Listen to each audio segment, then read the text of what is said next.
a la limón entre Alba, que es periodista, y yo que lo sigo toda la vida, una entrevista a Juliana, una ligerísima presentación. Vamos a ver, hemos estado comiendo con él y con su mujer, son dos personas magníficas. Y bien, Juliana ha demostrado es de una sensibilidad política distinta a la nuestra, pero ha demostrado una gran independencia y un gran respeto por nuestro espacio. Es algo extraño. Lo cual es muy de agradecer. Juliana es un gran intelectual, pese a que es periodista, cosa cada vez más peregrina, porque no se suele dar, y antes había algunos, pero se están perdiendo con el tiempo a marchas forzadas. Y ha demostrado una gran generosidad, perdonad de la ronquera.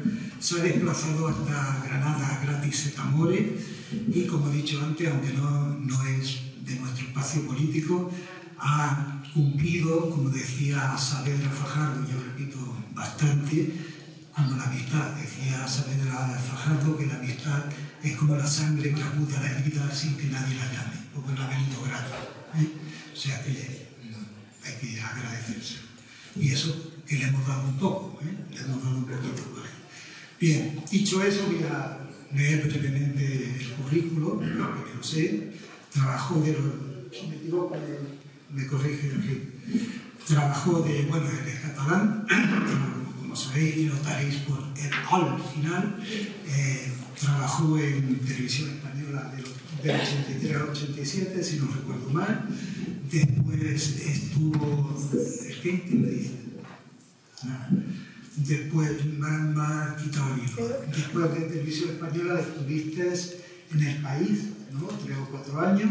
Después estuvo al frente estuvo en la vanguardia cuando, con motivo de los Juegos Olímpicos, y allí estuvo varios años. Después estuvo como corresponsal en Italia, y a la vuelta se fue a Madrid. Y es una persona que conoce casi también Madrid como Barcelona, porque lleva ya 17 años como responsable de la vanguardia en Madrid. Bueno, esto lo he dicho, no sé por qué, porque prácticamente todos lo conocéis, porque es un hombre muy conocido en el periodismo español. Le vamos a hacer una entrevista, no os asustéis, hay 4 bloques.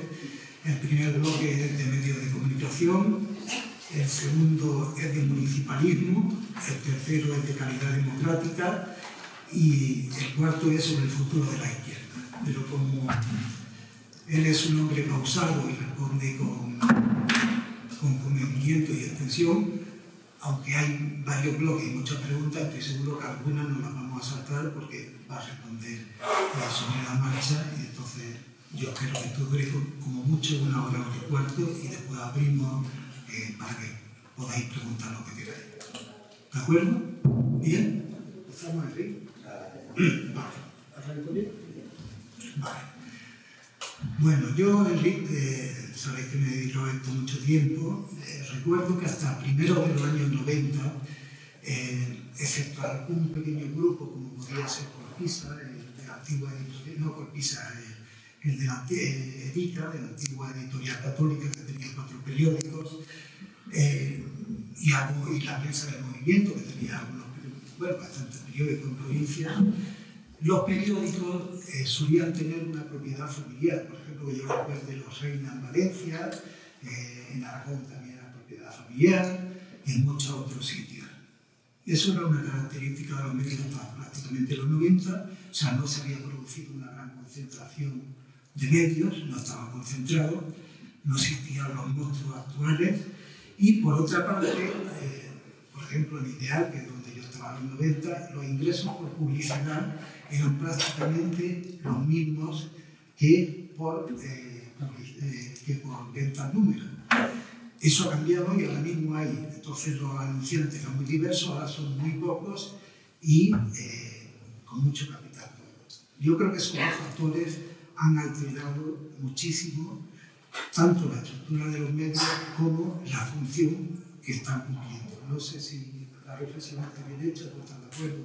Arrancamos con esto. Arrancamos. Perdón, no me he cambiado. Bueno, muy buenas tardes, en primer lugar. dar las gracias por la invitación para poder estar aquí hoy con ustedes en Granada. Y he de decir que para mí Granada tiene un recuerdo muy especial, porque he estado varias veces en la ciudad, 6, 7 veces, pero la primera vez que vine fue en el año 78, prácticamente después de las primeras elecciones democráticas, y luego volví muy pronto porque me tocó hacer el servicio militar en Almería, y venir a Granada era una manera de respirar, ¿no? Por lo cual cada vez que vengo a Granada me viene a la memoria de esos momentos de respiro en una época muy juvenil, ¿no? Y por lo tanto he de decir que para mí me satisface mucho estar aquí. Además ayer pudimos visitar muy bien la Alhambra y fue realmente extraordinario. Y el tema de los medios, esto nos llevaría toda la noche. El tema de los medios es que estamos en estos momentos inmersos en una situación, en un cuadro de cambio, de modificación muy profundo, ¿no? Hay que decir una cosa, yo llevo trabajando de periodista desde el año 75, ya hace unos cuantos años, ¿no? Y he de decir que ya cuando empecé, siendo muy joven, en el 75, ya entonces se decía que el periodismo estaba en crisis. O sea, que el periodismo, de hecho, está en crisis desde que se inició, porque en realidad, si lo observamos con perspectiva histórica, pues el sistema de los sistemas a través de los cuales, digamos, se difunden las noticias, las opiniones, se intenta orientar o dirigir a la opinión pública, pues han estado sujetos a la modificación desde el principio, ¿no? O sea, no ha habido una situación de estabilidad, de una situación estática de muchos años. Yo creo que hay una época dorada del periodismo, que nosotros desgraciadamente en España no lo pillamos bien, que es después de la Segunda Guerra Mundial, ¿no? Después de la Segunda Guerra Mundial, pues que la sociedad europea entra en una fase de reconstrucción en el que, excepto en los países donde estábamos en dictadura, pues los ideales democráticos adquirieron fuerza. Digamos, un periodismo, bueno, muy adherido en aquel momento a los principios democráticos, tuvo una época muy buena, en el que la profesión periodística como tal adquirió reputación y adquirió además un cierto rol profesional interesante. Es decir, los periodistas incluso se ganaban un poco la vida, ¿no? Pero esto, si lo miramos en perspectiva histórica, al final veremos que esto es como un segmento, ¿no? Si ustedes recuerdan algunas películas del oeste, cuando sale el periodista que dirige el diario local, ¿no? Es un tipo que está siempre un poco precario, ¿no? Le pueden pegar un palazo si cuenta alguna cosa que no conviene. No sé si recuerdan el hombre que mató a Liberty Balance, ¿no? Es ahí el director del periódico, es uno que bebe, dice cosas, algunas veces dice verdades, ¿no? Pero es un tipo un poco marginal. O sea, el periodismo ha tenido distintas épocas y ahora no vivimos la mejor, y me temo que no vamos a vivir lo mejor en los próximos años. ¿Por qué? Bueno, porque se están produciendo muchos cambios a la vez. Cuando yo empecé, el cambio más importante que había en aquel momento era que se estaba sustituyendo, Antonio quizá lo recordará, la tipografía por el offset, que era un cambio muy importante, porque la tipografía empleaba a muchas personas en un proceso industrial con mucho trabajo humano, ¿no? Había que, todos los textos escritos a máquina había que teclearlos para fabricar los tipos de plomo, componer las páginas y luego imprimir. Y el offset lo que hacía era simplificar este proceso, ¿no? Aquello supuso ya en aquel momento un cambio, porque había que reajustar los talleres, era un problema que incumbía a los talleres. Pero claro, desde entonces la sucesión de cambios tecnológicos ha sido brutal, ¿no? Si lo miramos en el periodo de tiempo que ha ocurrido. ¿En qué momento estamos ahora? Bueno, ahora estamos en un momento en que la digitalización lo está cambiando todo. A una velocidad extraordinaria y en direcciones muy distintas al mismo tiempo. O sea, es un cambio de reproducciones de dimensión geométrica, al punto de que no solo es la prensa, es la televisión ya no es lo que era hace 20 años, menos 30, 40. La televisión está perdiendo público. Los jóvenes ya no ven la televisión, la gente ve lo que quiere ver a través de las plataformas. Es decir, es un cambio muy grande, están apareciendo nuevos géneros. Ahora, como ustedes sabrán, nunca mejor dicho, en esta sede, el podcast es un género emergente, ¿no? Es decir, estamos sumergidos en unos cambios muy acelerados en el que coexiste lo novísimo con lo nuevo, con lo viejo y con lo muy viejo. Con lo cual, la posibilidad de uno de confundirse es enorme. Efectivamente, la publicidad tampoco es lo que era, la publicidad está yéndose a muchos campos diversos. La idea de anunciar, el concepto de anuncio clásico se está modificando. Por lo tanto, estamos sumergidos en una situación de cambio que tiene como una de sus características, como ocurre en tantos otros ámbitos de la actividad empresarial, pues se traduce en precariedad. Los sueldos han bajado, las condiciones laborales de los nuevos profesionales que se incorporan son peores de las que nosotros tuvimos hace 20 años. Y eso tiene su traducción a veces, en muchos casos, en la calidad también. Las cadenas de reproducción, para entendernos de la profesión, se han debilitado. ¿Qué quiere decir con eso? Bueno, pues que yo cuando empecé, pues, en una redacción había gente de muy distintas edades, de los jóvenes aprendíamos de los más mayores, ¿no?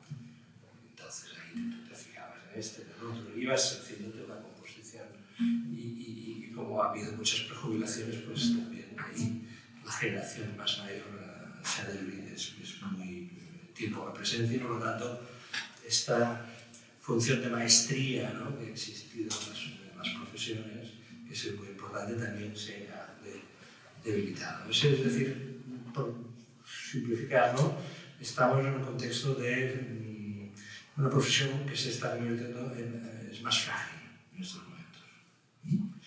Tuvimos una época de fragilidad política, el momento de la dictadura, y ahora estamos entrando en una fase de fragilidad profesional, porque el contexto se ha vuelto muy difícil, ¿no? Y entre medio pues queda este periodo, que entonces ahí hay un problema, y acabo aquí, que es de cultivar el exceso de la nostalgia, ¿no? Y esto tanto nos pasa a los periodistas como a los lectores, a los oyentes de la televisión, aquellos buenos tiempos. Bueno, ahí yo quisiera ver en estos tiempos algunas de las figuras gloriosas del pasado. Esto igual que la política. La gente dice, no, Felipe González, no. Muy bien, sí. Figuras, sin duda alguna, de gran calibre. Pero quisiera verlos ahora.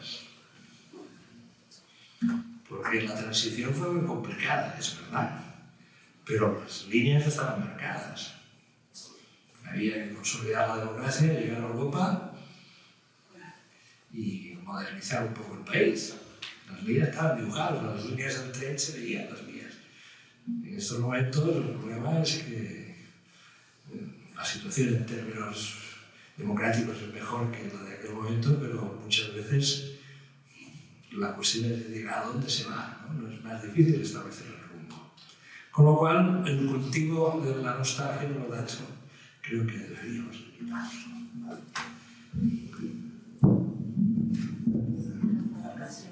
Sí, Enrique se ha adelantado, nos ha contestado la pregunta que teníamos, porque me había centrado en la estructura económica y había dejado al lado de Internet, o sea que saltamos el tema de Internet y sigue. Buenas tardes. También sobre medios, ¿usted cree que el bloque de medios dominante está luchando de alguna manera por recuperar el bipartidismo?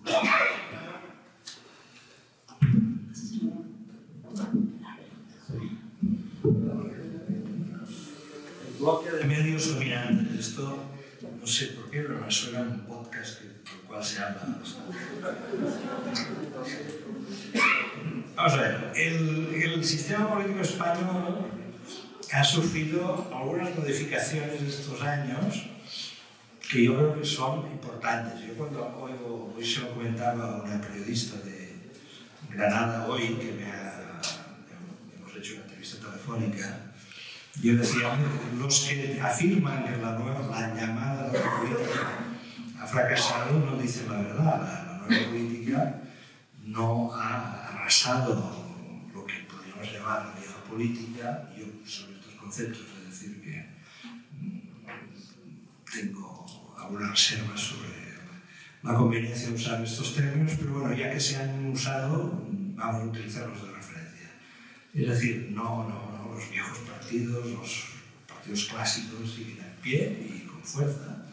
Parecía que podían haber tenido momentos que podían haber entrado en quiebra, que no lo han hecho, pero no podemos afirmar en absoluto que la nueva política haya fracasado, porque el sistema político hoy la dinámica política es distinta. Hoy hay un gobierno de coalición en España que no había existido desde el tipo de la República, un gobierno de coalición en este país. Un gobierno de coalición además formado por los partidos de izquierda. Y las dinámicas políticas en estos países, en estos momentos, se basan en 4 partidos, a escala general, más los partidos de corte regionalista, nacionalista, soberanista o independentista, como en distintas tipologías. Por lo tanto, es un esquema muy abierto, policéntrico.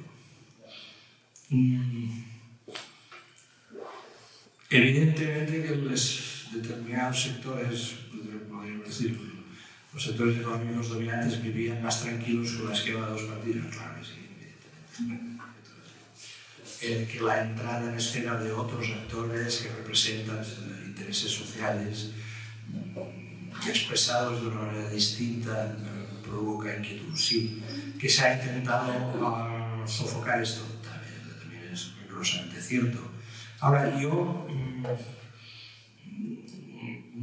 reivindicaría aquí una cosa, que es la siguiente, es decir, sería cuidadoso a la hora de establecer como una especie de lectura mecanicista en la idea de que aquí tenemos los sectores económicos, aquí tenemos la prensa y luego de arriba abajo todo funciona automáticamente. No es exactamente así. Y esto desde Gramsci que está escrito, ¿no? Es decir, la esfera cultural, ideológica tiene autonomía propia.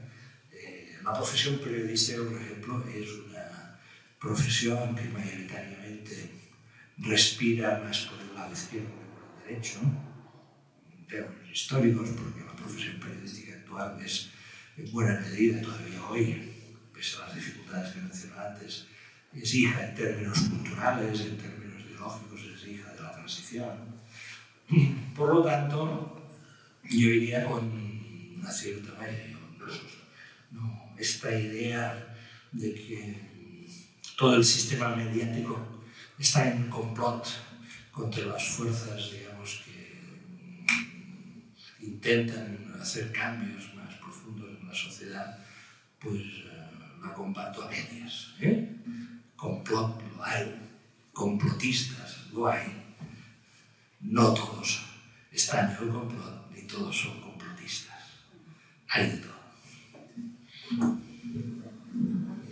De nuevo, Enrique, me ha contestado la siguiente, y vamos a preguntar sobre la idea en la cúpula, especialmente de Unidas Podemos, de que algunos medios están luchando por la vuelta al bipartidismo, pero vamos a ver la siguiente. Últimamente se está produciendo un enfrentamiento curioso entre las encuestas que hacen los medios generalistas, en las que el PP aparece siempre con 4 o 5 puntos de distancia sobre el bloque de las izquierdas, la suma de PP y Vox, mientras que el CIS, que lo que caracteriza la potencia de las encuestas del CIS, a mi manera de entender, no es tanto el que haya un control por parte del gobierno sino que el universo de gente que consulta es muchísimo mayor, mantiene todo lo contrario. El bloque de las izquierdas está por delante.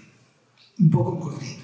Miente el CIS, miente la encuesta generalista, miente todo el mundo. ¿Hacia dónde te inclinas? Bueno, este es un país curioso en el cual se publican, yo no he echado los números, pero mi impresión es que se publican 3 encuestas de intención de voto cada semana, lo cual es una cosa absolutamente delirante. Es imposible medirla. Y además es imposible que todas esas encuestas estén bien hechas, ¿no? Por lo tanto, hay bastante intoxicación.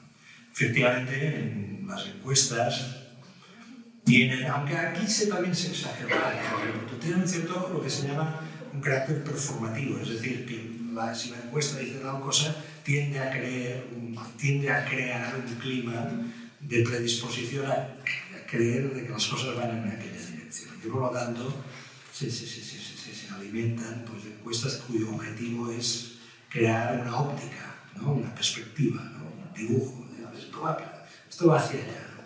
Esto yo creo que es así, efectivamente, si no, no se explica la proliferación de tantos sondeos. Y por lo tanto ahí hay que hacer un esfuerzo para discernir, como tantas otras cosas, digamos, podríamos decir que hemos pasado en tantos aspectos de la vida social, hemos pasado de épocas, digamos, como de penuria a épocas de sobreabundancia, que hay demasiadas.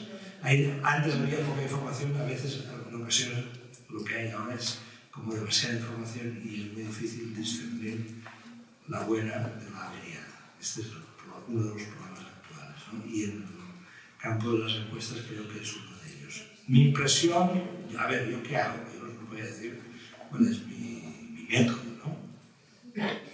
Para mí la encuesta del CIS sigue siendo muy interesante, aunque creo que en las proyecciones del CIS hay que cogerlas un poco con prudencia, pero es una encuesta que se hace con una base, con unas muestras muy amplias, bien hechas, que tienen además, lo importante de las encuestas son las series, o sea, que después de una viene otra, es decir, que se trabaja con las referencias anteriores. Y hay gente en Madrid, en Barcelona, que tiene una cierta capacidad interpretativa, entonces lo que hay que hacer es hablar con ellos, es decir, someterla un poco a un filtro, ¿no? Mi impresión particular en estos momentos respecto a la situación política española es que en estos momentos, si mañana se celebrasen elecciones, el Partido Popular y Vox no conseguirían la mayoría absoluta, pero que el PSOE y Unidas Podemos podrían tener dificultades para armar una mayoría alternativa, porque quizás necesitarían articular más gente de la que ahora han articulado, por ejemplo, en la votación esta semana pasada de los presupuestos generales. Es decir, que configurar una mayoría de gobierno podría ser un poco más complicado que ahora. No imposible, pero más complicado. Evidentemente, pero de esto ya hablaremos después, ahí hay una incógnita, hay varias incógnitas. Yo diría que hay 3, si me permitís, hay 3 campos de competición muy importantes, abiertos, no resueltos, que son los siguientes. La competición entre Vox y el Partido Popular. Vox ha reaparecido de alguna manera, se ha visto estas últimas semanas, han planificado su reaparición, han organizado un escándalo en el Parlamento para que se hablase de ellos, han intentado convocar con muy desigual fortuna manifestaciones en casi todas las capitales de provincia, a decir, oye, nosotros estamos aquí, ¿no? Bueno, la impresión es que Vox, después de un cierto eclipse político como consecuencia del resultado de las elecciones en Andalucía, intenta reafirmarse y no puede reafirmarse de que esté en una situación de mucho decaimiento en la intención de voto. Y por lo tanto ellos yo creo que van a apretar fuerte. teniendo en cuenta que las elecciones municipales para un partido como Vox no son las más propicias, porque en las elecciones municipales, como sabéis bien, lo importante es la radicación, estar, y ellos ahí tienen problemas, ¿no? Pero vaya, en cualquier caso, está claro que Vox sigue siendo un factor de competición importante para el PP, y la prueba de ello lo tenemos como el liderazgo del PP ha tenido que girar, ¿no? Parecía que buscaba otras cosas y ahora tiene que cuidar mucho. Vemos como el discurso de Núñez Feijóo ha girado a la derecha en un mes prácticamente, ¿no?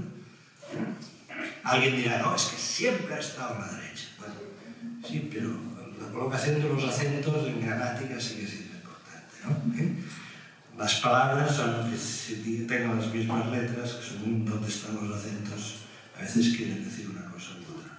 Luego hay un segundo campo de competición, yo creo que muy importante, que es entre el Partido Popular y el PSOE.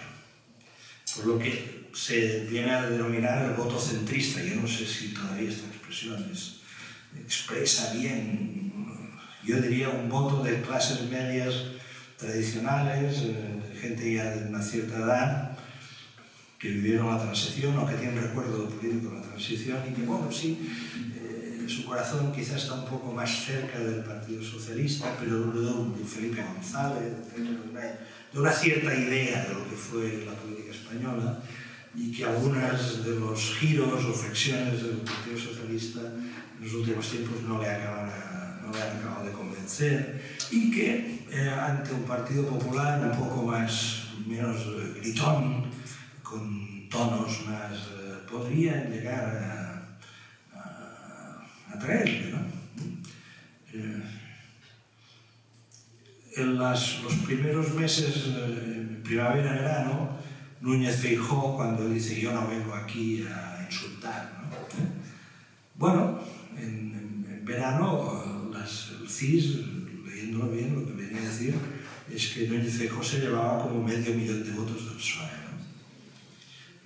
Los últimos barómetros lo que indican es que esto ha disminuido, esta transferencia de voto del PSOE al PP ha disminuido, y ahí ha habido una cierta reacción del Partido Socialista, que ha venido básicamente, yo creo, determinada porque algunas de las medidas concretas que ha adoptado el gobierno en los últimos meses en relación a las consecuencias, digamos, de la crisis energética han sido percibidas por la sociedad como medidas positivas.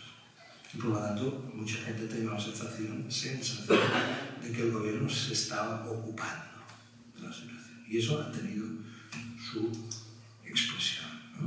O sea, por lo tanto, la transferencia de voto del PSOE al PP se está reduciendo, y el PP a la vez ve en el retrovisor a Vox, que nos lo había dejado un poco más lejos, lo vuelve a ver un poco más cerca. Y luego yo creo que hay un tercer campo que es importante, ¿no? Que es Unidas Podemos. Es decir, las encuestas dan un buen resultado a Unidas Podemos, mejor que hace unos meses, lo cual puede leerse de muchas maneras, yo no me atrevería.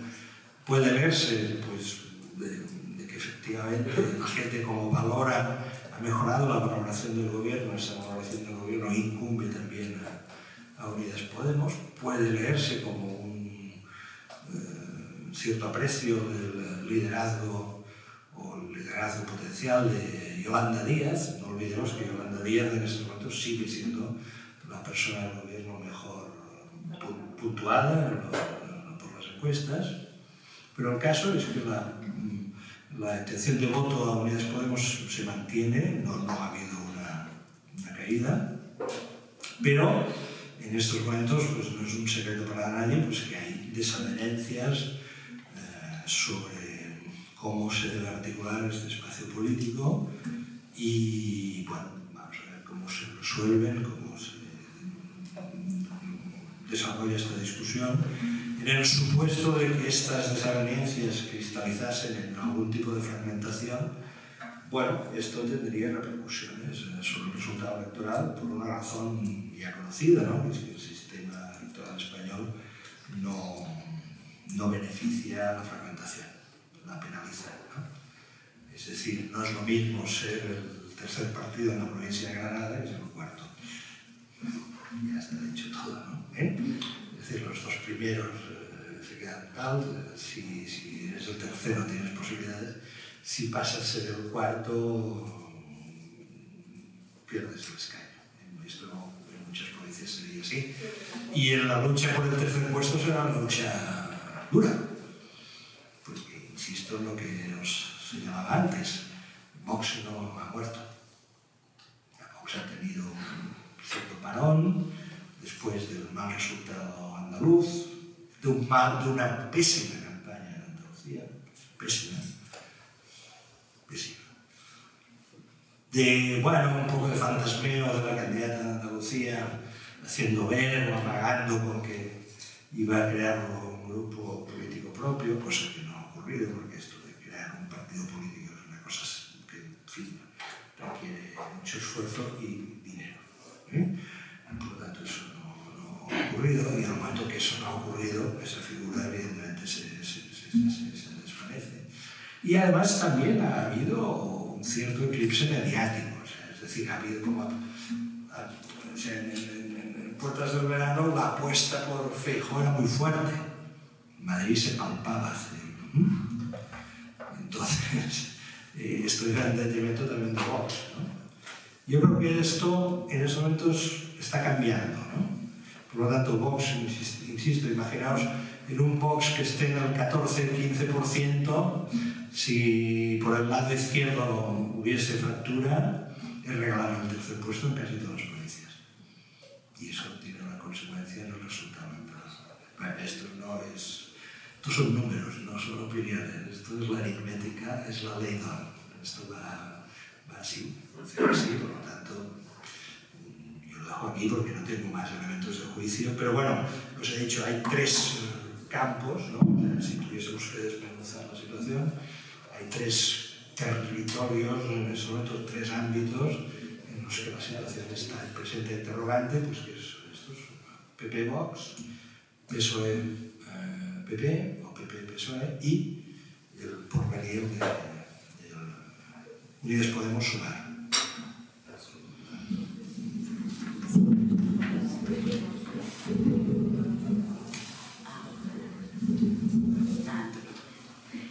Bueno, vamos a pasar al bloque del municipalismo y arranco con pregunta doble.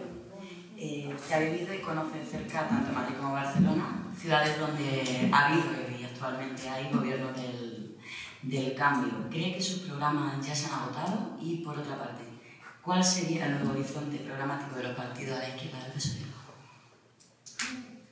Me dediqué a la información local durante 10 años, más tiempo, porque en realidad empecé de corresponsal de Badalona. Soy nacido en Badalona, para el diario Telexpress, que era un diario vespertino que salía en Barcelona a finales de los años 70. Y empecé desde muy joven enviando crónicas de mi ciudad. Y luego, cuando trabajé en El País, en la redacción de Barcelona, era el encargado de la información local de Barcelona en vísperas de los Juegos Olímpicos.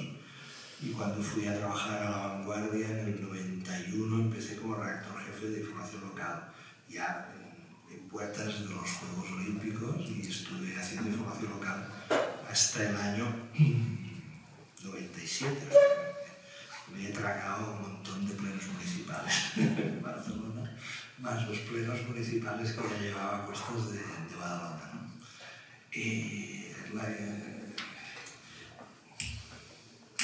Yo creo que para la política local es un momento verdaderamente complejo, ¿no? ¿Por qué? Porque se están produciendo también cambios y demanda también de cambios en la demanda social que todavía algunos no están del todo claros, sedimentados. Pondré un ejemplo de Barcelona, yo siempre intento no perder la mirada sobre Barcelona. En Barcelona han pasado dos cosas en estos últimos tiempos, ¿no? Hay una demanda de vida más tranquila en la ciudad. Y yo creo que este fue una de las claves de éxito de Ada Colau, ¿no? O sea, Barcelona es una ciudad que ha tenido mucho éxito en términos de turísticos, ¿no? Un éxito incluso en algunos momentos excesivo, porque el turismo, cuando supera un determinado umbral, empieza a devorar la ciudad de alguna forma, empieza a modificarla, ¿no? El comercio cambia, la gente en algunas zonas suben los precios, la gente es expulsada de aquellos barrios, lo sabéis bien, porque supongo que a menor escala esto está sucediendo en todas aquellas ciudades donde hay turismo. Entonces había como una renovación, y ahí está, yo creo, el éxito de la candidatura municipalista de Ada Colau, que es decir, bueno, esto lo vamos a encarar, ¿no? Vamos a hacer que la ciudad sea un poco más para los ciudadanos. Por lo tanto, vamos a intentar reducir la velocidad de crecimiento del turismo, que el turismo sea menos agresivo para la ciudad.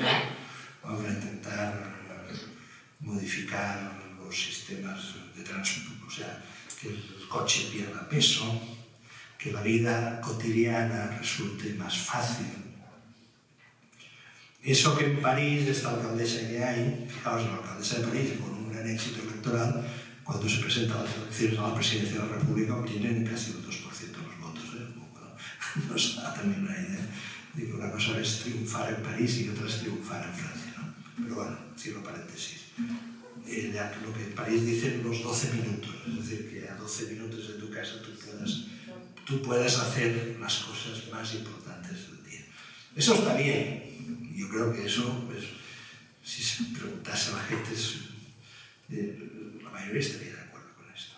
Pero a su vez ocurre otra cosa,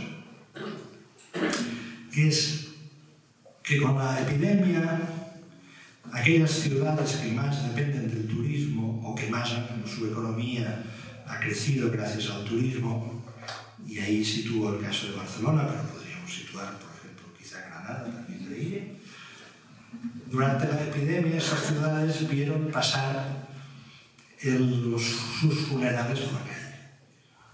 Barcelona vivía esto, en fin, la autosatisfacción barcelonesa es algo que en ocasiones puede llegar a no tener límite. La mejor ciudad del mundo.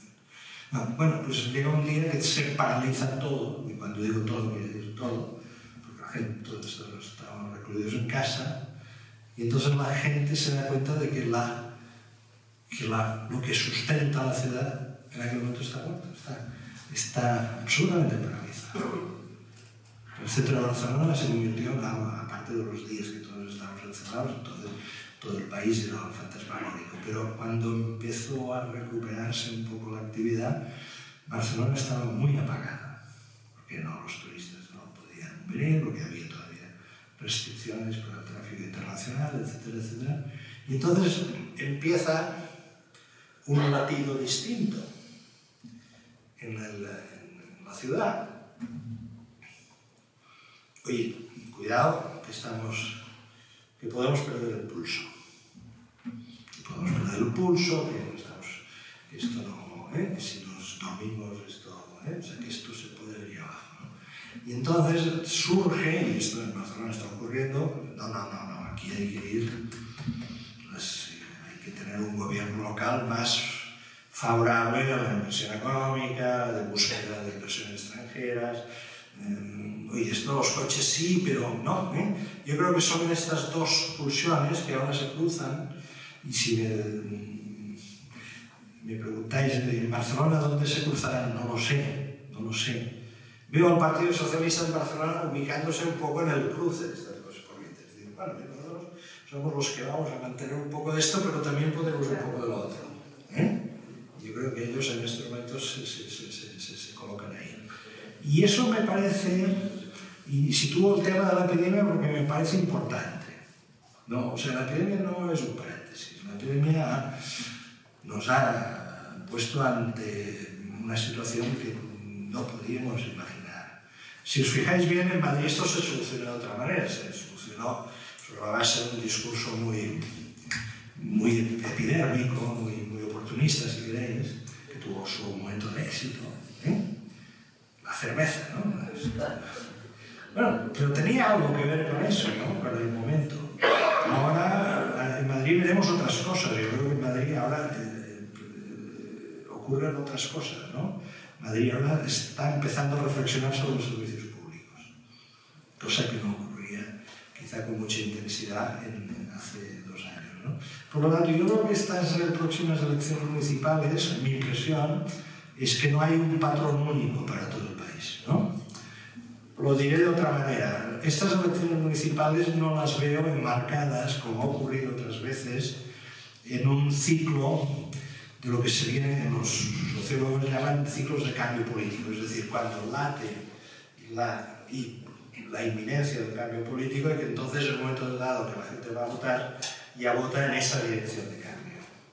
Yo no veo en estos momentos en España, sinceramente, y con los datos que he citado antes, la sociedad está viendo a ver por dónde se inclina, pero no hay en estos momentos, es decir, la idea que ha intentado instalar la derecha de que hay que echar al gobierno, sea como sea, esta idea sin duda alguna ha triunfado en un determinado sector de la sociedad, pero no en toda la sociedad.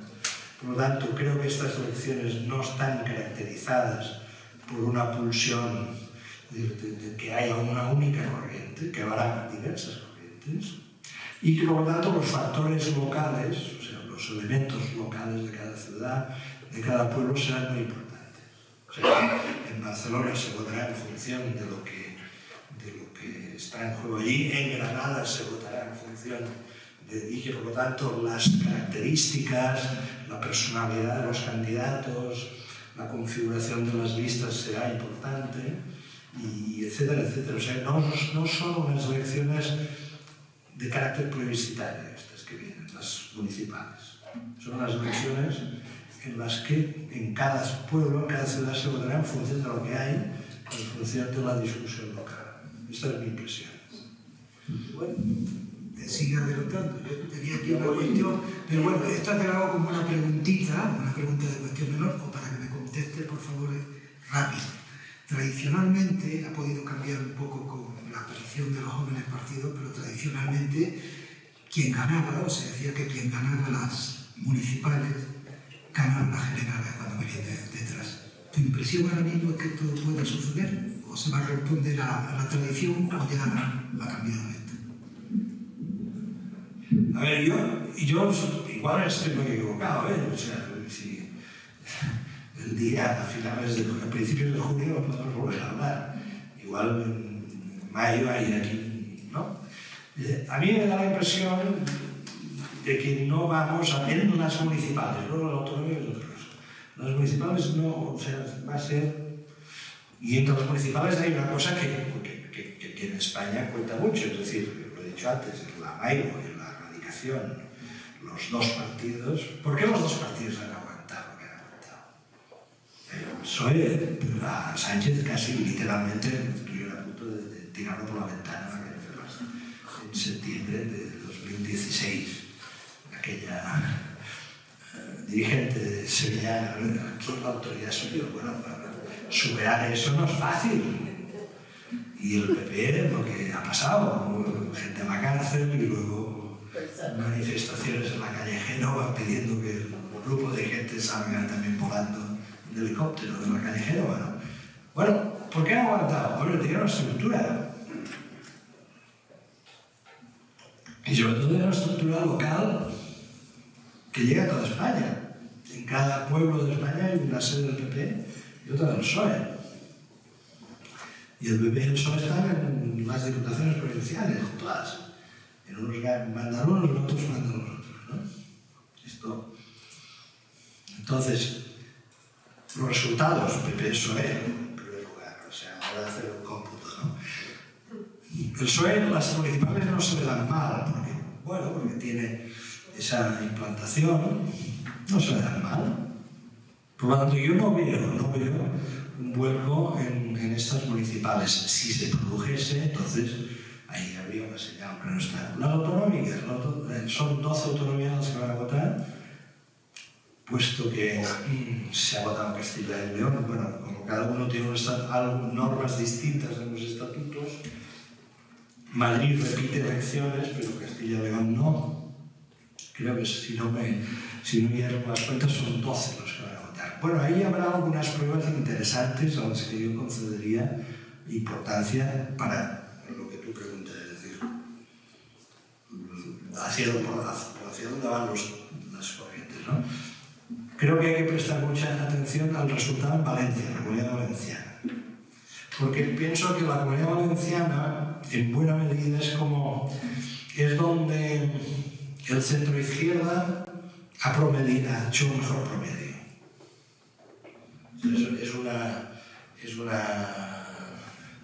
La Comunidad Valenciana históricamente no ha sido una comunidad muy orientada a la derecha, ha sido más bien de centro-izquierda. Recordad que en el 77 los mejores resultados del PSOE a escala española fueron en Valencia, pero que osciló hacia la derecha en los años 90, no tanto por una cuestión de orden ideológico, de que hubiese, no sé, como una especie de vuelco conservador, sino por una cuestión de carácter socioeconómico, básicamente porque el PP empezó a hacer una política muy agresiva en términos urbanísticos que dio a entender a un sector amplio de la sociedad valenciana que era un movimiento interesante para enriquecerse, ¿no?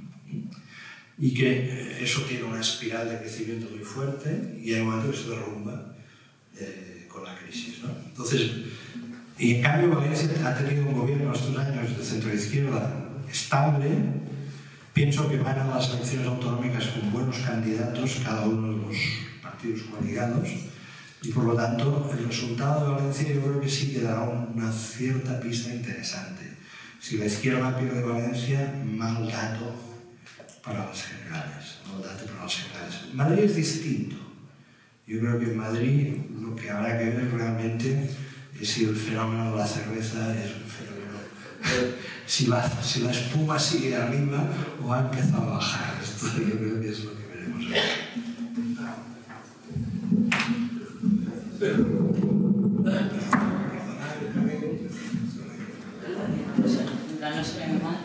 Yo creo que se podía hablar perfectamente tú si yo te está confiando. Sí, el problema también es que entre bien allá. Sí.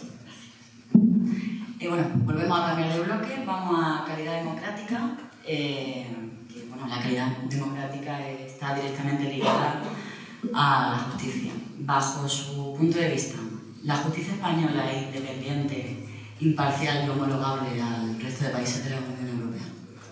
No.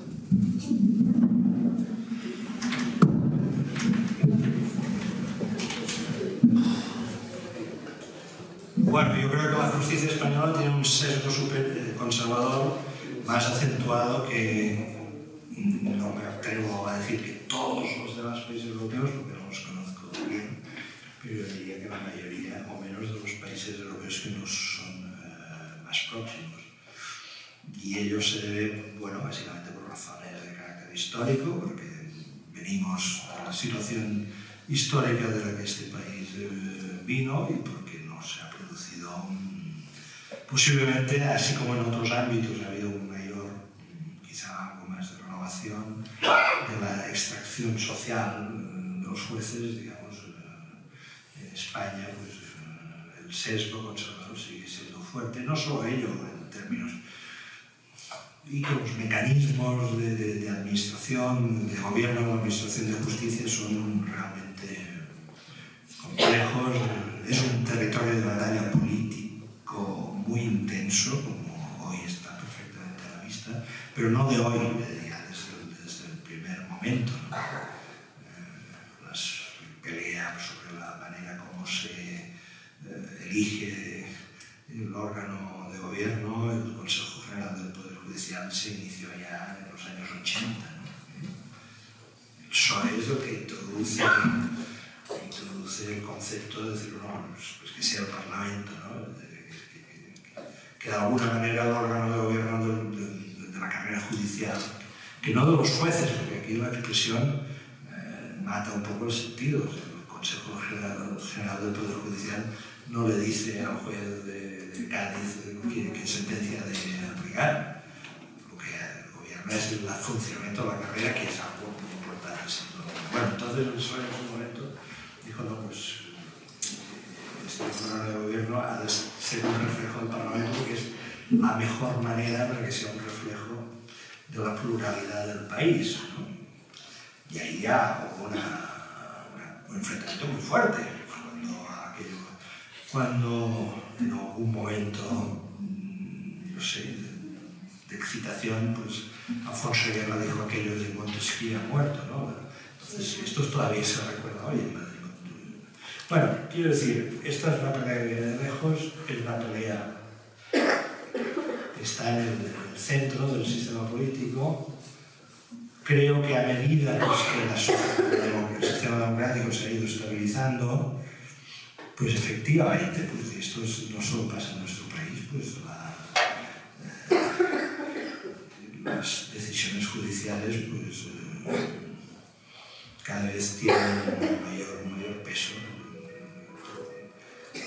O sea, para entendernos, en el 79, 80, 81, hasta 82, quizá pasado, vivíamos todos pendientes de lo que pasaba en los cuarteles del ejército, ¿no? Esto ahora dicho ahora, y sobre todo los que son más jóvenes, que me estás contando, ¿no?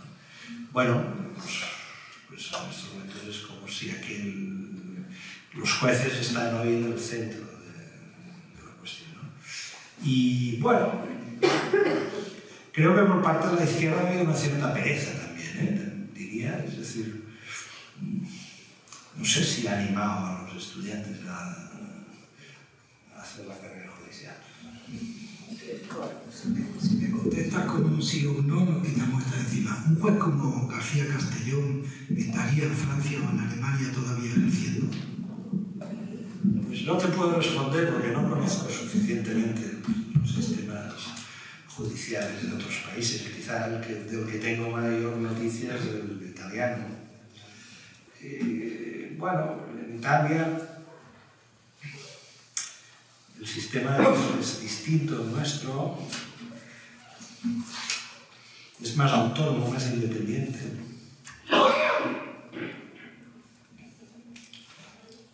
Y hay de todo. Podría haber Garcías Castellones, pero también hay los jueces que la derecha llama los jueces rojos, ¿no? Y Berlusconi, una de sus grandes batallas en los años 90 fue contra lo que él llamaba de toga rosse, ¿no? Los jueces rojos, que son los que lo estaban persiguiendo, lo estaban investigando. ¿Y ello por qué es así? Bueno, pues porque en los años 70 algunos, bastantes estudiantes de Derecho, simpatizantes de los partidos de izquierda, decidieron concurrir a la carrera judicial. Por esto he dicho antes, una cierta pereza quizá ha habido en España para ir a concursar a la carrera judicial. Te hago la siguiente pregunta que va con una ligera introducción. En Estados Unidos, el Partido Republicano en el gobierno envió al Partido Demócrata y supuso el Watergate con la caída de un presidente. Aquí en España está ya demostrado que cuando había un partido con perspectiva de llegar al poder, se prepararon pruebas falsas por parte de la policía por órdenes del gobierno, que esas pruebas fueron aceptadas por jueces en procesos larguísimos y que hubo periódicos que las difundieron, algunos medios que las difundieron, algunos de ellos sabiendo que realmente se estaba tratando con pruebas falsas. Y esto afectó indudablemente al resultado electoral porque se produjo con un mes o dos de antelación a las elecciones. Pero la pregunta es, ¿estamos haciendo algo para que no vuelva a suceder? Hay una activa discusión sobre esto. De entrada, el hecho de que esto esté sobre la mesa y sea objeto del debate público me parece como importante, ¿no? en este país, yo creo que en estos últimos años ha pasado un poco de todo, ¿no? No quisiera, creo que no podemos pasar por alto de que en el año 2018 un presidente del gobierno salió de la Moncloa como consecuencia de la moción de censura a partir de una sentencia judicial que condenaba a un administrador de ese partido por corrupción y a la vez establecía en el texto de la sentencia que el partido tenía responsabilidades de lo ocurrido, ¿no? Esa sentencia, mayo del 18, dio pie a que se presentase una moción de censura que quizá el Partido Socialista, no sé si tenía en aquellos momentos, no sé si la tenía en el punto número 1 de su agenda, pero la presentó y la moción de censura triunfó. Es la primera vez que una moción de censura triunfaba en España y había un cambio de gobierno y que conllevó consigo un cambio de ciclo político, en el cual todavía estamos. O sea, esto no es un asunto menor. Quiero decir con ello, que el sistema político, con todas sus dificultades, está funcionando. Y eso me parece importante subrayarlo porque, si me permites, yo creo que es conveniente, absolutamente conveniente, que todos los elementos de crítica al sistema estén muy visibles en el debate público, y aquí incluiría, claro, es un elemento sobre el que se está insistiendo en los últimos meses, también la crítica a los medios, incluso la crítica a los periodistas. Pues hombre, si hay crítica literaria, hay crítica de teatro, hay crítica de tonos incluso, y de cine, ¿por qué no va a haber crítica a los diarios? Me parece razonable. ¿No? Esto está bien. Ahora, cuidado con el nihilismo. Es decir, en la vida siempre es conveniente que determinadas cosas no conduzcan a la saturación. Y entonces, claro, sería paradójico que ocurriese lo siguiente, que después de un ciclo político que en estos momentos que se inicia en el 2018, ahora estamos en el 2023, es decir, un ciclo político de 5 años, en el que han cambiado algunas cosas interesantes en España. Es decir, se ha puesto en marcha una dinámica política no exclusivamente basada en los dos partidos principales. Se ha ensayado un gobierno de coalición. Se han adoptado medidas de carácter social importantes e interesantes, y algunas de ellas importantes e interesantes en momentos verdaderamente difíciles, como es el momento de la epidemia y ahora el momento de la guerra y de sus consecuencias. Se han adoptado medidas legislativas en cuanto se refiere a las libertades civiles, en cuanto se refiere especialmente a los derechos de las mujeres, importantes, incluso en algunos casos que van en vanguardia de la legislación europea. Es decir, no son 5 años baldíos. Evidentemente que hay fuerzas de resistencia a estos cambios, evidentemente que la sociedad tiene una estructura de jerarquías, de dominio, etcétera, etcétera, pero es que a veces piensan, es decir, hombre, si el discurso queda saturado por estas percepciones, alguien podría llegar a la conclusión de que no hay nada que hacer, de que todo está, ¿no?, controlado, de que la voluntad de cambio no sirve para nada, y por lo tanto estos 5 años, al final del día, no han servido para mucho. Por lo tanto hay que vigilar el camino, el estrecho camino que a veces comunica el espíritu crítico con el nihilismo. El espíritu crítico, que un día dices no hay nada que hacer porque lo veo todo tan crítico que se me ha saturado el pensamiento y veo que ya no hay posibilidad de hacer nada. Hombre, y sería realmente trágico, incluso diría, de que después de una experiencia de 5 años de cambios que están costando mucho, que están significando una efervescencia que pudiesen decaer como consecuencia de una extraña deriva nihilista en los últimos 100 metros de la carrera. Esto sería pienso, sería negativo. Queremos acabar el 20, que se hace una hora justa para que hagan preguntas al público. Vamos a intentar ser un poquillo más breves todos nosotros también. Entonces, vamos a saltarnos algunas preguntas. Acabamos con una sobre el tema de la calidad democrática. Nos cargamos el bloque que teníamos de plurinacionalidad y vamos al futuro.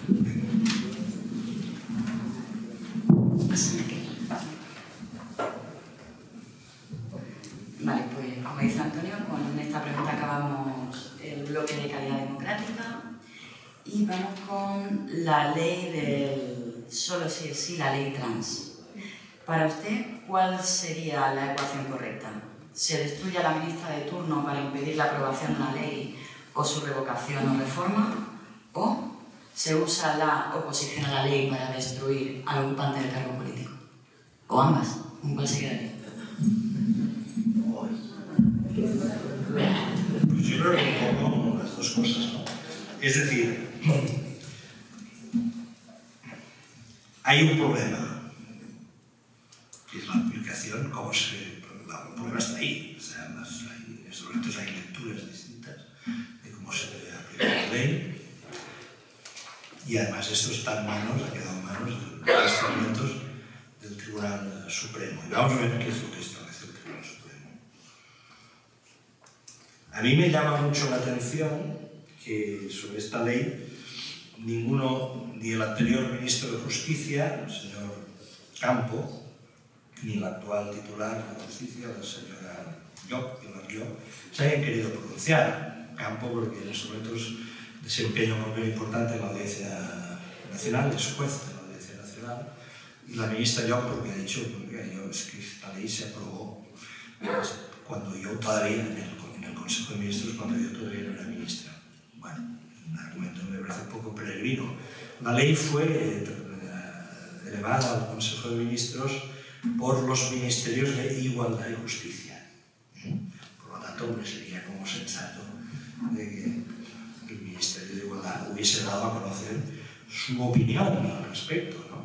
Porque es una cuestión de carácter jurídico, es decir, la cuestión es una discusión que yo, claro, en este país, en las tertulias periodísticas se pasa tranquilamente de discutir sobre el calibre de los misiles que caen en Ucrania, sobre las disposiciones transitorias en el Código Penal, lo cual es un poco también alucinante. Es decir, yo les confieso una cosa, ni sé de misiles, ni sé tampoco de disposiciones transitorias del Código Penal. O sea, por lo tanto, yo ahora hacer un pronunciamiento sobre si la ley es, desde el punto de vista técnico, de técnica jurídica, está perfectamente calibrada o no, yo no voy a afirmar nada porque no estoy capacitado para ello. Ahora, lo que sí creo es que el Ministerio de Justicia alguna opinión debe tener al respecto, puesto que ellos se ocupan de la arquitectura jurídica de las leyes, sobre todo de una ley es decir, una ley que modifica el Código Penal pasa necesariamente por los filtros del Ministerio de Justicia.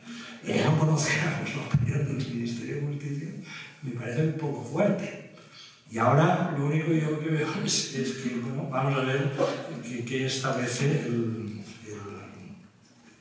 Tribunal Supremo. Ahora, dicho esto, en términos políticos, pues creo que el gobierno, al final, la semana pasada, pues el gobierno tenía la obligación de defender a la ministra de Igualdad, claro está, porque ha sido objeto de una campaña absolutamente injusta y que el gobierno en bloque tenía que salir en defensa de la ministra de Igualdad, cosa que creo que al final de los días ha ido ocurriendo, ¿no? La ley trans, bueno, este episodio va a tener consecuencias de distinto tipo, ¿no? Y una de ellas que hemos visto que el PSOE ha dicho, bueno, mantenemos las enmiendas, lo cual quiere decir que la aprobación de esta ley va a ser compleja. Es un tema difícil y acabo con un apunte. No porque quiera rehuir el tema en absoluto, acabo con un apunte que es más una pregunta que una afirmación. Que es, la pregunta que me hago es, a partir de la constatación, para mí clarísima, de que el movimiento feminista en España en los últimos años se ha convertido en uno de los factores de transformación social más activos que hay en este país. Y esto no nos damos cuenta, a veces hay que salir, sacar la mirada afuera y ver qué ocurre en otros países europeos de nuestro entorno, donde el nivel y la intensidad de la discusión sobre la relación entre hombres y mujeres es el más intenso de discusión social, se produce en España, donde la legislación está ondulando más, es decir, porque se están introduciendo cambios, es en España. Y esto es así. Si nosotros nos vamos a Italia, pues vemos que es una sociedad que se ha quedado atrás en este aspecto. No, el trato social, basta ver la televisión italiana, cómo tratan la figura de la mujer. Esto aquí en España ya no se había aceptado. Incluso aquí, cuando hay trato discutible de la figura de la mujer, se producen discusiones fuertes respecto al programa de televisión, discusiones como las que se acaban de producir hace pocos días, referidas al programa de televisión. Esto no ocurre en todos los países.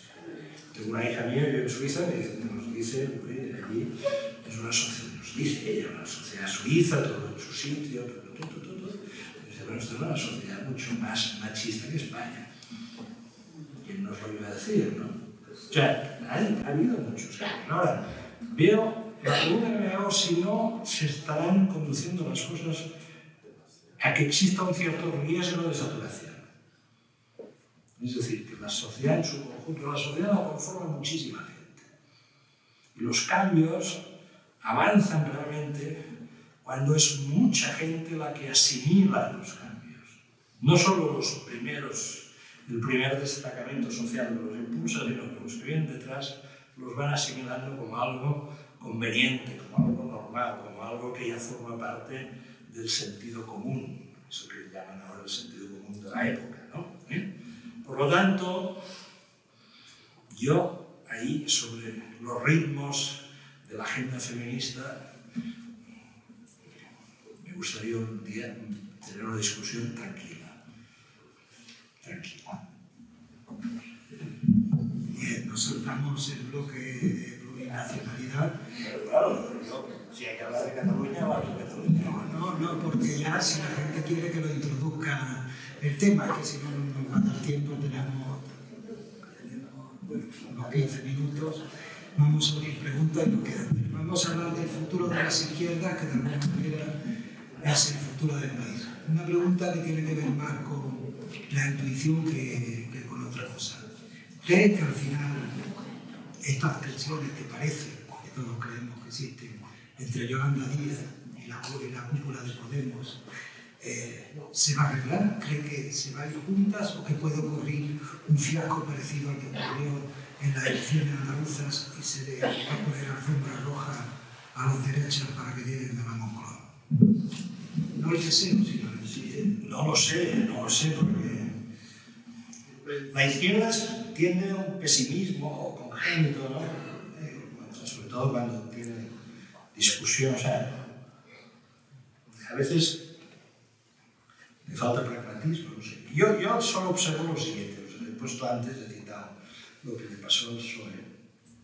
El PSOE, en términos históricos, es un partido, las peleas que se han producido en el PSOE no se han producido en ningún otro lugar. Y el PSOE sigue vivo. Entonces la cuestión es preguntarse, no es posible que esta gente que ha tenido y va a seguir teniendo discusiones de temas tan fuertes, porque no se rompe. Os lo diré de otra manera, es decir, yo recuerdo las peleas de la izquierda a finales de los 70, principios de los 80, y entonces era muy joven, lo recuerdo. Y algunas veces observando algunas cosas de hoy, me viene el recuerdo de entonces. Y es un poco, cuando empiezas a ver cosas repetidas, te da un poco de cansancio, ¿no? Pero yo siempre me he fijado en una cosa, es decir, fijaos que en el PC hubo un zapateado extraordinario que acabó muy mal para el Partido Comunista de España. Luego surgió Izquierda Unida, también en Izquierda Unida hubo sus altibajos, etcétera, etcétera. Pero fijaos en una cosa que siempre me ha llamado mucho la atención, que es que Comisiones Obreras no se han roto nunca. Y muchos de los que se estaban peleando en el PC y después en Izquierda Unida estaban en Comisiones Obreras. Y es posible que también tuviesen visiones distintas sobre algunos aspectos de la actividad sindical. Y Comisiones Obreras no se ha roto nunca. Y ello puede ser debido a dos cosas. Una, que Comisiones Obreras ha generado una cultura unitaria en su interior que le hace más resistente. Dos, que algunos militantes de la izquierda hagan como una especie de distinción mental, que es la siguiente. No, en Comisiones Obreras no nos podemos pelear más de la cuenta porque con las cosas del gobierno se juega. Y en cambio, la política, como todo es opinable, y mi opinión, en última instancia, es la que cuenta, ahí, si nos peleamos, nos peleamos. Con lo cual, esto nos conduciría a la conclusión, que es la que me preocupa más, ¿no? Que es la idea de un sector de la izquierda de una escasa vocación de gobierno, ¿no? Una escasa vocación. Sé que lo importante es más importante tener razón que desplegar la razón. Y por lo tanto, como lo importante es tener razón, si es necesario, lo rompemos todo porque es en pos de tener la razón. Pero si lo importante es desplegar la razón, lo importante es la organización, lo importante es la continuidad, lo importante es establecer una cierta cultura unitaria que haga que las disensiones y los desacuerdos sean compaginables con la continuidad, que es lo que en realidad Comisiones Obreras en su ámbito ha hecho, es decir, Comisiones sigue existiendo. Comisiones Obreras nace de la infiltración de los comunistas en los sindicatos verticales, en parte. Nació de manera un poco espontánea, pero se configura así. Pero es que olvidamos de que Aznar consiguió infiltrarse en la dirección de Comisiones Obreras, en un buen momento histórico, ¿no? O sea, Hugo fue la contraparte. Es decir, Comisiones Obreras ha tenido estos años fases muy distintas. No se ha roto. No se ha roto. Entonces, yo creo que ahí hay un tema, ¿no? Es decir, pienso que si lo que en estos momentos indica la situación de fondo es que en España existe una amplia posibilidad de que una corriente a la izquierda del Partido Socialista sea una corriente de cierta fuerza política de una manera larga en el tiempo. La cuestión es si esta corriente política se sabe dotar, permitidme que utilice una palabreja, pero me entenderéis, de una institucionalidad, de unos mecanismos, de unos métodos de trabajo, de unas normas que le permitan soportar sus propias disidencias, porque las disidencias se van a producir, porque nos movemos en territorio incierto. La sociedad en su conjunto se mueve hoy en territorio incierto. Por tanto, la existencia de puntos de vista distintos, de sensibilidades distintas e incluso, claro está, de intereses distintos es lo normal. Por lo tanto, ante la existencia de estas divergencias potenciales, lo importante, ¿qué es lo importante? Las normas, los métodos, la existencia de un acuerdo sobre cómo hacer, cómo desplegar. Por esto, casi diría que lo importante no es tanto tener razón. ¿Qué significa tener razón? En un mundo que no sabemos muy bien dónde está situado el horizonte. Lo importante es poder desplegar la razón para poder llevar a cambios políticas que cambien cosas. Sí, bueno, vamos a cambiar el orden. Yo voy a hacer una postilla en esto que has dicho y hacer una pregunta a Álvaro y acabamos.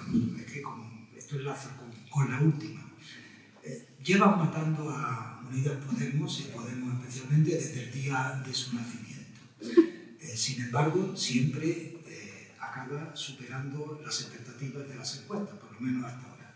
La idea, esto es muy corto, de nuevo la impresión, tu idea es que o bien Podemos o bien una fuerza, como he dicho, a la izquierda del PSOE ha llegado para quedarse y que la vuelta al bipartidismo es prácticamente ya imposible, o que puede desaparecer ese espacio.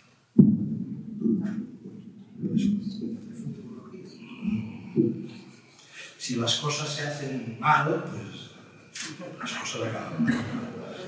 Ahora, mi impresión, es decir, yo os lo digo muy claramente, yo creo que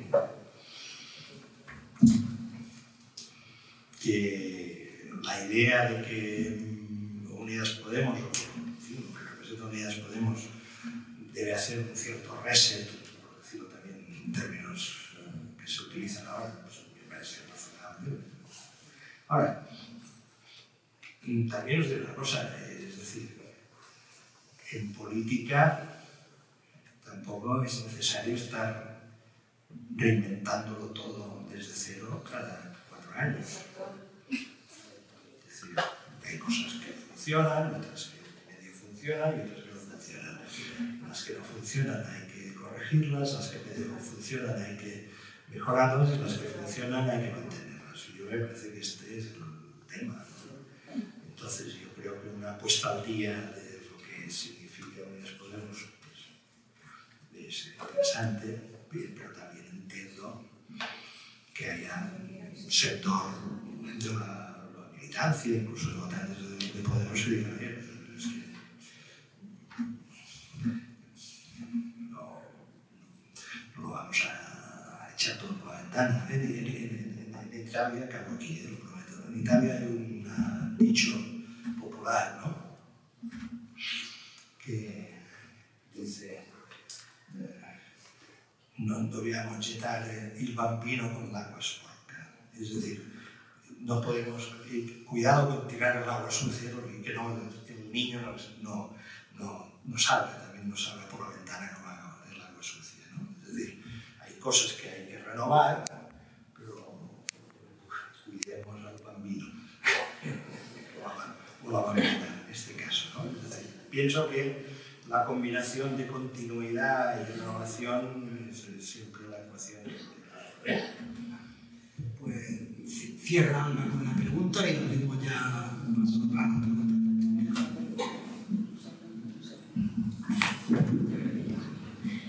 Bueno, última pregunta. Parece que el gobierno central no tiene despejado su futuro electoral más inmediato. Todo ello pese a una subida casi del 50% del salario mínimo, de la implantación de un ingreso vital y la contrarreforma laboral. Todo esto que ampara a millones de trabajadores en este país. ¿Qué le parece o cuál sería su explicación para todo esto? Pues mira, me parece que esta pregunta está dictada por este espíritu sufriente de las izquierdas, que es muy característico, que la derecha no comparte y hace bien en no compartir, porque no hay nada más sufriente que un militante de izquierdas. Está todo el día sobresaltado, cuando no son problemas del otro, etcétera, etcétera. La gente decidirá el día que se tenga que ir a votar, ¿no? Pretender que en las actuales circunstancias en las que está cayendo la gente además al lado del gobierno, complicado, ¿eh? Es decir, hemos pasado en estos últimos 3 años, 4 casi, hemos pasado por una epidemia que nos ha tenido encerrados en casa con un riesgo que no le veíamos, había un momento que no le veíamos salida, que no sabíamos exactamente qué diablos iba a pasar, con riesgo de parálisis total de la economía, de hundimiento literal en vertical del sistema económico, por lo tanto de miseria. Hemos vivido, por lo tanto, una situación de pánico en algunos momentos como no se había vivido en muchos años. Esto se ha ido superando, pero luego lo hemos empalmado con una guerra en el sur europeo que está provocando muertes, está provocando un drama extraordinario en nuestro continente y a la vez veces está provocando unas consecuencias económicas muy importantes. O sea, estamos realmente en una situación un poco de excepción. Por lo tanto, creer que ahora la gente... No, yo insisto en la idea que os he dicho antes. Yo creo que la gente está expectante, está valorando, y que en el momento que se convoquen las elecciones, entonces veremos exactamente un decantamiento que se produce. Y por lo tanto, entiendo la cuestión, pero fijaos, en vísperas del verano parecía que la consigna lanzada por la derecha de una manera muy intensísima, esto está sentenciado, el gobierno que se vaya, ¿no? Parecía, en un momento dado, esto parece que está cuajando, sobre todo en una ciudad como Madrid, esto lo parecía. Bueno, en septiembre, octubre, esto ya no es así. ¿Por qué? Bueno, porque se han tomado una serie de decisiones que han tenido una incidencia en la situación. Y la gente ha dicho, oye, pues, si ahí en 4 meses la opinión ha oscilado en algunos puntos, ha oscilado, a partir de hechos concretos, no a partir de hechos concretos. Quedan meses, no sabemos, el invierno, el otoño ha sido bueno, el otoño ha sido clemente, no ha hecho mucho frío, ahora dicen que viene una ola de frío fuerte. Los precios de la electricidad y del gas estaban muy disparados, todo el mundo estaba muy asustado. Esto se ha contenido, no se ha resuelto, se ha contenido. Bueno, vamos a ver todo esto cómo evoluciona. Yo, sinceramente, creo que la opinión de la gente pues, será como ponderará mucho todo lo que se ha hecho. Y por lo tanto, esperar aplausos espontáneos en la plaza, pues no, diría que no. Vale. Muchísimas gracias por todo. Aquí acaba la entrevista. Perdonadme, hemos pasado un poquito. Y abrimos el turno para que quien quiera preguntar, pregunte. Bueno, pues como ha dicho Elisa, tenemos 20 minutos que vamos a intentar ser muy ágiles para intentar responder a todas las preguntas que me voy a ir dejando por aquí para mí. La primera es de Antonio Álvaro, a ver si entiendo bien la letra. Alonso. De Antonio Alonso, de Podemos, que pregunta ¿qué pasará con la ley Mordaza? Bueno, en primer lugar, ¿qué pasará con la ley Mordaza? Y ahora vamos a ver el segundo. Yo creo que se aprobará la reforma de esta ley. Hay una discusión, básicamente la discrepancia, y hasta donde llega mi información, está con Esquerra Republicana. Plantea algunos puntos en los que no hay acuerdo. Pero hace 10 días la información que tenía es que se estaba relativamente cerca del acuerdo. Posiblemente Esquerra Republicana no ha querido entregar todos los acuerdos a la vez, porque sabéis que ha votado a favor del presupuesto y quizás se reserva el acuerdo sobre esto para dentro de unas semanas. Pero diría que es una ley, una reforma legislativa, creo que va a ser aprobada. La segunda pregunta de Antonio Alonso es si le hubiese ido mejor a Podemos yendo en solitario o estando en solitario. Esto lo decía Daniel mejor. Para mí siempre ha habido una interrogante, ¿no? Es decir, en las segundas, recordaréis, Podemos saca 71 diputados en las primeras elecciones a las que se presentan, elecciones generales.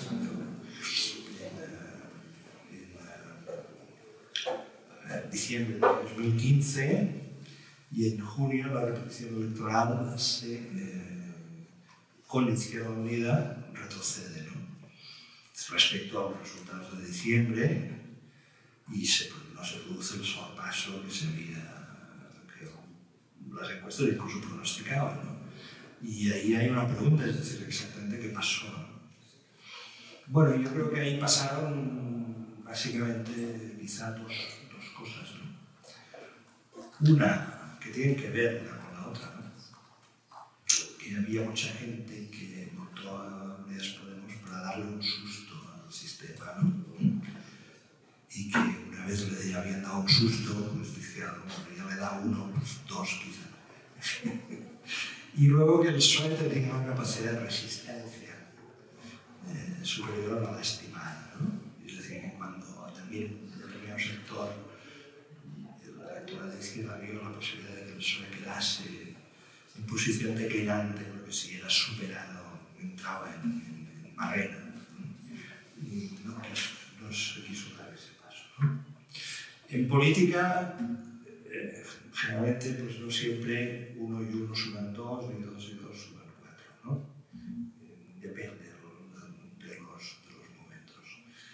Y por lo tanto, se me hace muy difícil responder a esta pregunta. Yo creo que Podemos ha sido varias cosas a la vez, ha sido un revulsivo, ha sido un factor de crítica social, que ha potenciado la crítica social en el país de una forma extraordinaria, y luego ha sido también una fuerza pues, pragmática, que ha sabido tener una acción pragmática y para convertirse en fuerza de gobierno, ¿no?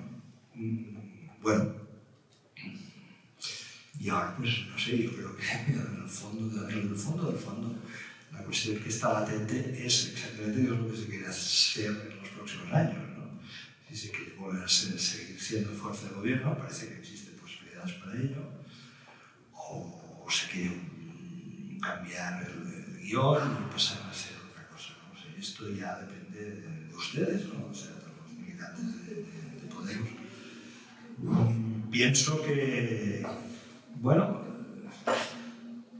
que de Podemos depende en buena medida del futuro político de este país, lo cual no es una broma.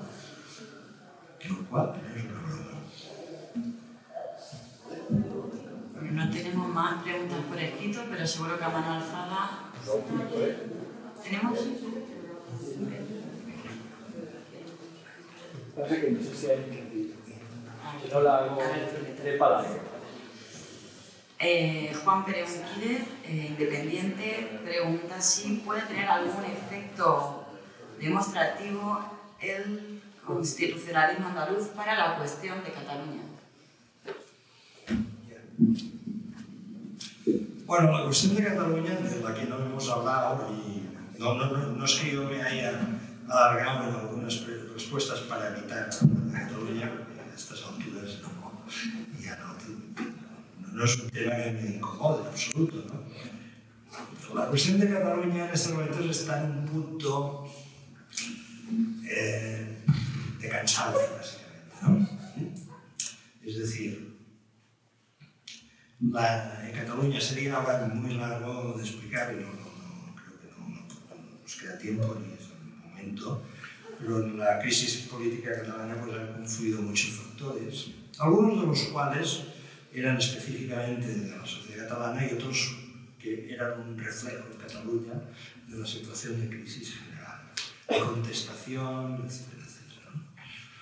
Entonces, creo que después de 10 años de una politización extraordinaria de la sociedad catalana, de movilizaciones, de momentos críticos, de una situación bueno, que acabó como acabó, con una crisis institucional muy fuerte, en estos momentos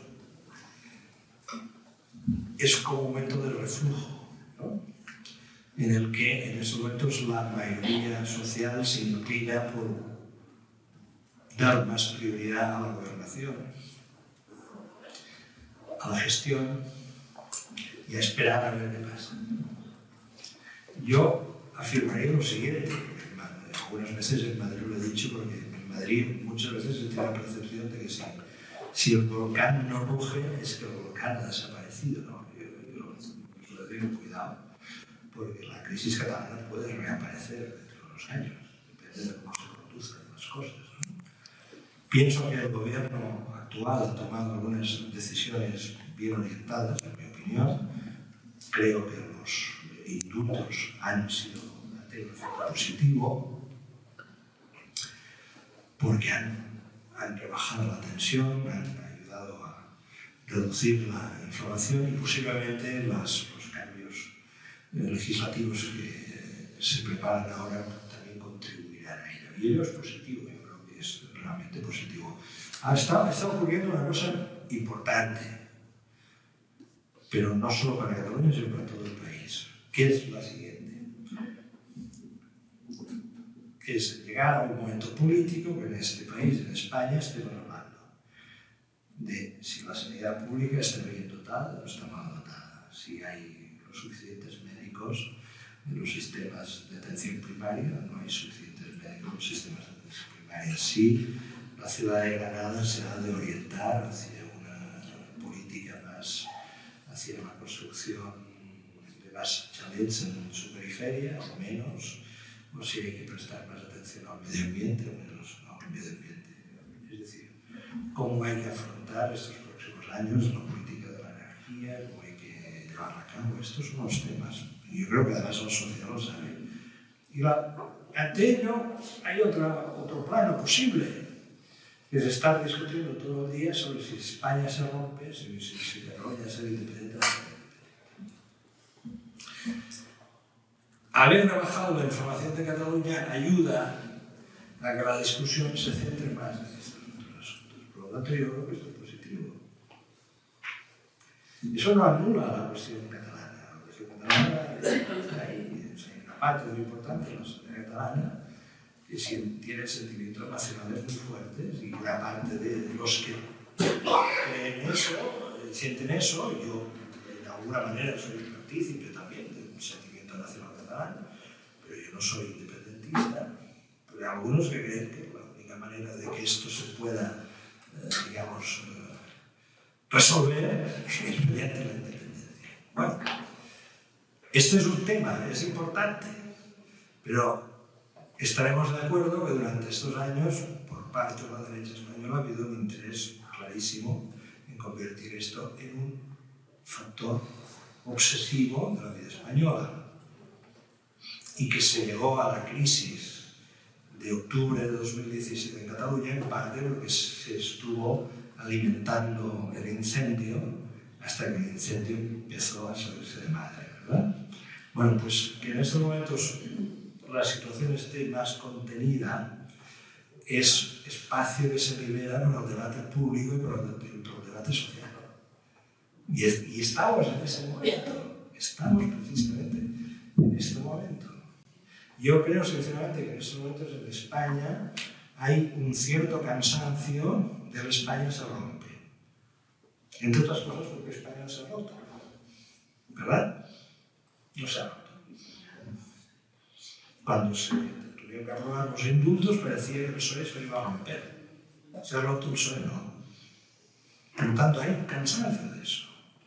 Y en cambio, observo que hay un mayor deseo de discutir sobre algunos asuntos. Yo, por ejemplo, en Madrid veo que la gente tiene ganas de discutir sobre la sanidad, ¿no? Y en Cataluña, pues, sobre cómo funcionan las cosas concretas. Las cosas concretas, ¿no? Y posiblemente las próximas elecciones locales serán unas elecciones muy de las cosas concretas. Y que en cada ciudad, como hemos dicho antes, en cada pueblo dependerá de cómo se planteen las cosas concretas. Y es que el momento es el momento de las cosas concretas.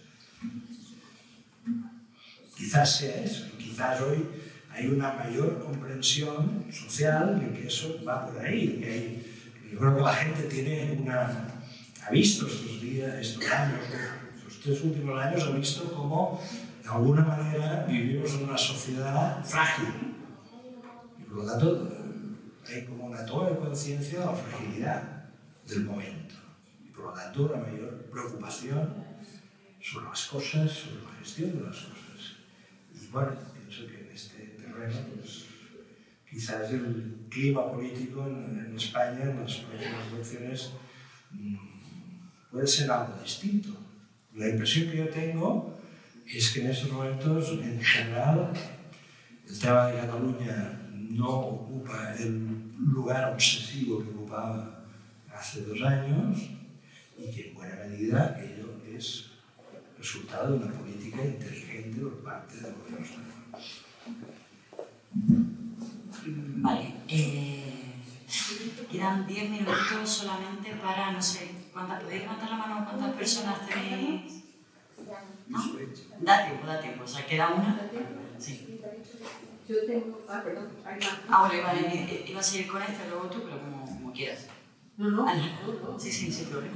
No, yo tengo una duda, será mejor que ya he vivido muchos años, ¿no?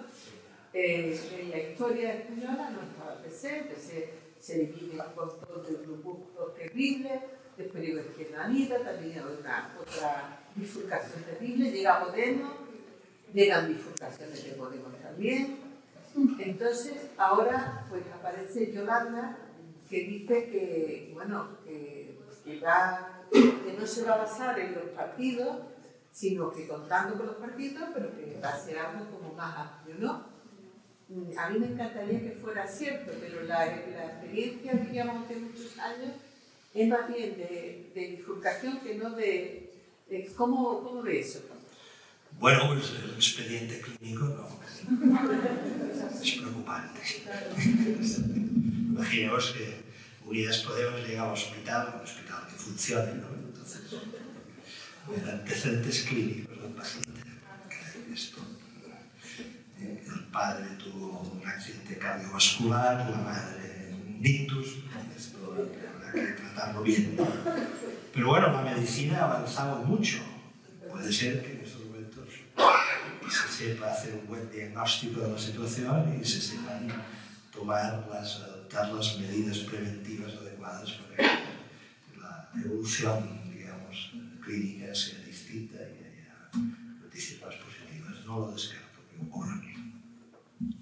Vale, pues no me lo esperaba, pero vamos a tiempo, así que vamos con la última pregunta. Bueno, a tiempo regular, nos quedan 5 minutos solamente. La última pregunta va a ser de Jesús Sánchez Cazorla.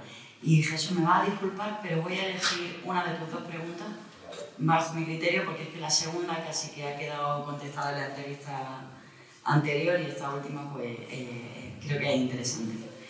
Enrique, ¿cómo valoras iniciativas como Canal Red o el podcast La Base? Muy bien. Bien. Es decir, vamos a ver. El podcast, como he dicho, es un nuevo género que está ganando audiencia, no lo digo sin ningún rastro de ironía. Es una de las novedades que ha aportado la digitalización. O sea, cualquier cambio en las tecnologías de la comunicación comporta la aparición de géneros nuevos en la medida pues, que la gente puede disponer de sistemas de grabación muy fáciles. O sea, aquí estamos ahora en un momento muy interesante, es esto que se llama la economía de la atención, ¿no? Es decir, cómo captar, o sea, a qué dedicamos nuestro tiempo libre, en definitiva, ¿no? Y por lo tanto los formatos informativos, pero no solo informativos, pues, de entretenimiento, a veces mixtos entre información y entretenimiento, pues bueno, se van adaptando tecnológicamente para ser cada vez más fáciles para acompañarte. Por lo tanto, tú mientras vas a pasear o vas a correr puedes escuchar un audio, o en un momento por la noche puedes ver un programa de televisión, y este programa de televisión puede ser emitido por una cadena de televisión convencional o puede ser emitido a través de internet. Por lo tanto, esto forma parte de este nuevo elenco, ¿no?, de posibilidades y por lo tanto pues, hay que, todo lo que sea que tenga interés en este campo me parece positivo. La aparición de una plataforma digital adopte, digamos, el formato de lo que sería un canal de televisión, pues me parece bien, lo he dicho en Twitter, ¿no? Es decir, cuanto más centros de emisión haya, mejor. La pluralidad saldrá reforzada. Yo no tengo ningún tipo de... Lo he dicho antes y lo repito ahora. Es decir, así como hay crítica de todos, de cine, de teatro, de libros, me parece razonable que haya crítica de periódicos y crítica de periodistas. No me asusta la crítica en absoluto. Y por lo tanto, pues que haya un nuevo medio de comunicación en España me parece una idea positiva. Si es un medio de comunicación de la izquierda, pues me parece también positiva, puesto que la izquierda el balance final de medios pues, está en una situación de no paridad, está claro. Por lo tanto, me parece algo positivo. Que la crítica al periodismo se convierta en el tema central de la política española, hombre, me parecería un poco como algo especial, pero no creo que eso ocurra.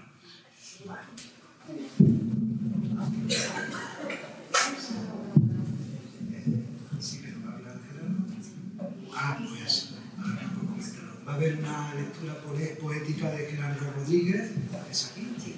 Ahora mismo con eso cerraríamos y a las 9:30 nos vemos en el Tesoro. De todas maneras, quiero agradecer en nombre de todos la generosidad, el tiempo, la sabiduría y el conocimiento de la situación política española con la que nos ha regalado Enrique, y os pido un fuerte aplauso.